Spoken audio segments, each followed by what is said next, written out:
La recherche sur l'embryon fait le travail de recherche et développement, de R&D, comme dans toute entreprise.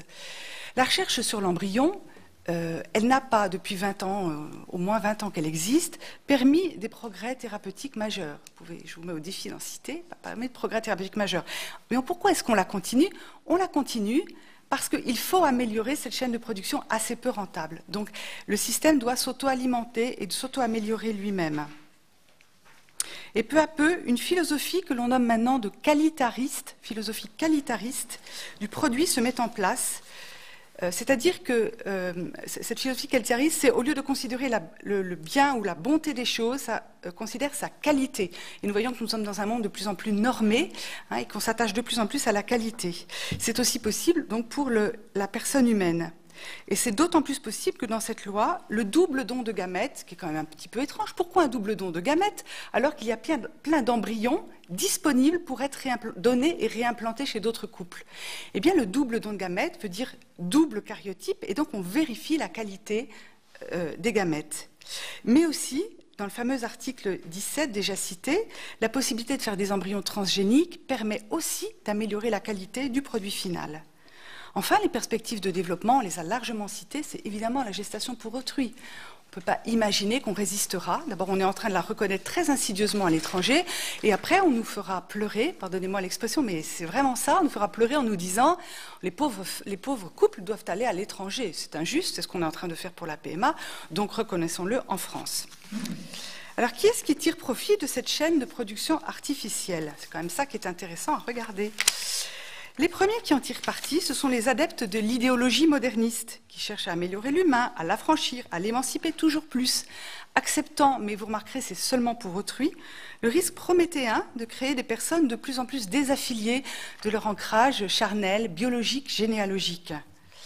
Les décideurs qui promeuvent ce projet de loi font partie de ces premiers bénéficiaires. Ensuite, il y a le business technique et marchand, que j'ai commencé à vous décrire, de la bioéconomie qui est en plein développement. Vous savez, on a eu les chiffres de l'Agence de biomédecine, peut-être les avez-vous regardés, on les a eus en septembre dernier pour 2017. Entre 2016 et 2017, 5% de plus de PMA. Je ne crois pas, je suis médecin, je ne crois pas qu'il y ait 5% de plus d'infertilité dans notre pays. Donc ce système doit progresser en permanence. Je prends le temps de vous citer tous les métiers qui sont concernés. Le marché des technologies de la reproduction englobe de très nombreuses industries à travers le monde, les laboratoires pharmaceutiques, biomédicaux, les personnels de santé mentale. Il faut être accompagné pour vivre cette épreuve. Les cliniques spécialisées en procréation artificielle, les laboratoires de séquençage génomique, les banques de gamètes, les agences, les cliniques spécialisées en GPA. Vous ne direz pas chez nous en France. Attendons, je vais vous donner rendez-vous dans 5 ans, ce sera sans doute différent. Les experts juridiques, les réseaux commerciaux qui régulièrement viennent s'installer en France pour faire la promotion de la GPA dans les hôtels parisiens en faisant de la publicité sur les réseaux sociaux. Bref, 20 milliards de dollars. Les derniers bénéficiaires, la troisième catégorie, eh bien, ce sont les hommes et les femmes, quelle que soit leur orientation sexuelle. On les a mis en avant, mais en fait, peu importe. Les hommes et les femmes qui ont recours à ces techniques et dont les corps ou les produits de leur corps servent à ces techniques. Sont-ils les utilisateurs ou sont-ils les matières premières de la bioéconomie? Ils et elles ont été mis en avant, mais sont-ils les bénéficiaires ou seulement très utiles à ces deux premières catégories que j'ai citées? Je vous rappelle la citation de Sylviane Agacinski dans Le Point fin juillet. Elle disait « L'enjeu de ces débats est la confusion entre les personnes et les biens ». Nous, associations familiales catholiques, nous savons que la vie bonne est une vie reliée, insérée dans des générations cohérentes, accueillie, quelles que soient ses faiblesses, et aimée pour elle-même et non pas parce qu'elle viendrait combler un manque chez ses parents. La dignité de la personne humaine ne tient pas aux normes de qualité auxquelles elle satisferait, ni à son autonomie, ni à sa valeur économique. Le respect de cette dignité est ce qui fait le degré de développement d'une civilisation. Rappelons-nous qu'il n'est rien resté de Sparte qui pratiquait le tri des enfants à la naissance. Alors, nul doute que dans vos territoires ruraux ou plus citadins, on ne vous réclame pas ces évolutions à corps et à cri.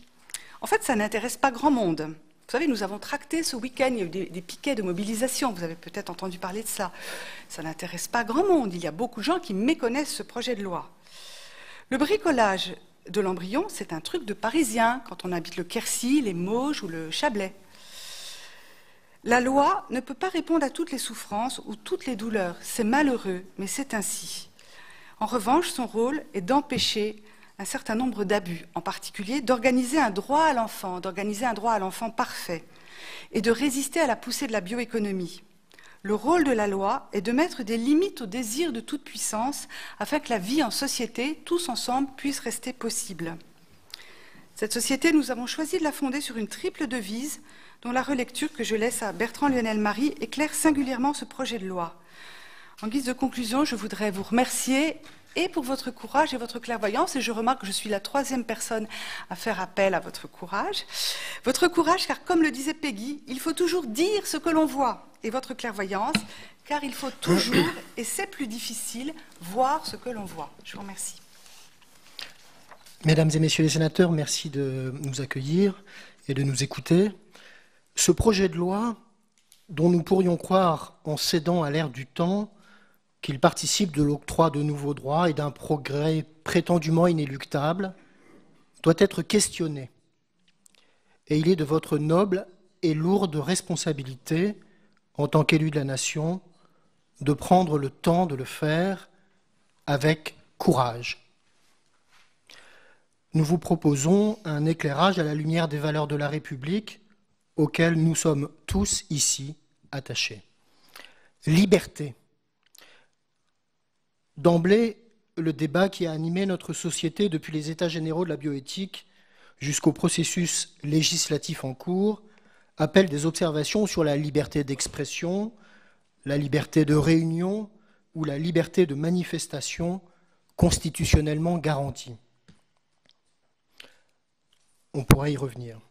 Il appelle aussi une interrogation profonde sur la capacité de la démocratie qui délègue son pouvoir à des sachants et à des experts, dont certains ne savent pas même ce que sont le bien et le mal, à régir les techniques devenues folles, comme disait Camus dans son discours de Suède. Et d'autre part, sur la condition de l'homme dans l'univers technique, notamment de l'homme dans l'univers de l'AMP. Comme l'écrivait Jacques Ellul, cité ces temps-ci par des personnalités aussi variées qu'Alain Juppé, Denis Tillinac, Jacques Testard ou José Bové, l'homme idéal inventé, produit par le génie génétique, n'aurait aucune liberté, puisqu'il serait le modèle qu'il était programmé d'être, et quand même, la liberté absente, c'est un gros morceau. Troisième observation, la convocation de la médecine et du droit est par ailleurs de nature à heurter la libre conscience de médecins, de notaires et ou d'officiers d'état civil. Égalité. Comme rappelé par le Conseil d'État et déjà évoqué dans une décision du 28 septembre 2018, les couples formés d'un homme et d'une femme sont, au regard de la procréation, dans une situation différente de celle des couples de personnes de même sexe. La différence de traitement résultant des dispositions relatives à l'AMP entre les couples formés d'un homme et d'une femme et les couples de personnes de même sexe est en lien direct avec l'objet de la loi qui l'établit et n'est ainsi pas contraire au principe d'égalité. En raison, en appeler au principe d'égalité participe donc d'une certaine confusion. Il est en revanche, ou il serait en revanche inégalitaire, de créer différentes catégories d'enfants. Si un enfant à naître est en droit fondé à obtenir réparation du préjudice d'affection d'avoir été accidentellement privé d'un père, celui amputé de père par la loi le pourra-t-il? À défaut, il y aurait bien discrimination et, si tel est le cas, quelle sera la cohérence d'une action publique qui créerait par la loi les conditions d'un tel droit à réparation, du laboratoire au prétoire. Troisième observation, comment enfin soutenir, ça a déjà été abondamment dit, mais comment enfin soutenir sérieusement et garantir juridiquement que cette invocation du principe d'égalité ne débouchera jamais, comme cela est affirmé aujourd'hui la main sur le cœur, sur la légalisation par la République des mères porteuses à la demande de couples ou d'hommes célibataires. Et quand je dis de couples, c'est de couples composés d'un homme et d'une femme ou de couples composés de deux hommes. Pour le dire avec les mots du Premier ministre, avant son virement de bord, nous nous opposerons résolument à la PMA pour les couples homosexuels féminins et à la GPA qui, au nom de l'égalité, ne manquera pas d'être réclamée par la suite. C'était dans le Huffington Post en février 2013. Fraternité. La fraternité nous paraît être, au fond, la grande oubliée de ce projet. Quand l'enfant sera né d'une procréation sans sexe pour tous, ça a déjà été dit, sans indication médicale donc, cette procréation sans sexe pour tous étant prônée par le rapport Touraine, mais étant instaurée par le projet que vous avez à étudier. Quand cet enfant sera possiblement issu de la rencontre programmée de deux gamètes de tiers donneur, labellisés, comme on vient de le dire, voire après-demain par deux gamètes artificielles, puisque le projet de loi autorise la recherche pour la création de gamètes artificielles, ou après screening, c'est-à-dire dépistage systématique et tri de multiples embryons pour répondre à des spécifications, voire à un cahier des charges, puis porté un jour peut-être dans un utérus artificiel.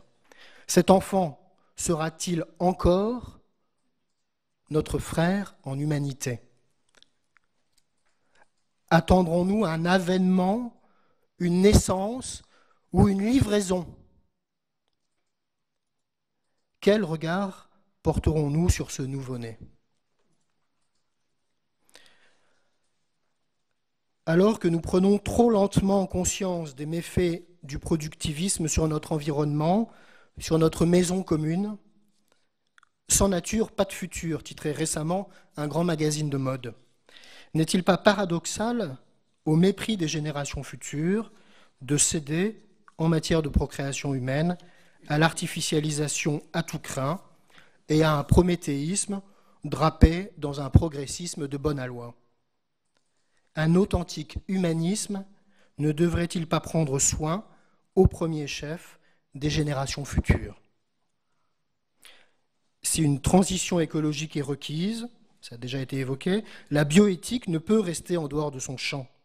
Demain, d'autres Greta Thunberg se lèveront pour agir contre la République sur le fondement des articles 3 et de l'article 7, alinéa 1 de la Convention internationale des droits de l'enfant et de son protocole facultatif, tous deux ratifiés par la France. J'en termine. Agis de façon que les effets de ton action soient compatibles avec la permanence d'une vie authentiquement humaine sur la Terre, lancé Hans Jonas en 1979. Son interpellation, à l'origine du principe de précaution, demeure d'actualité.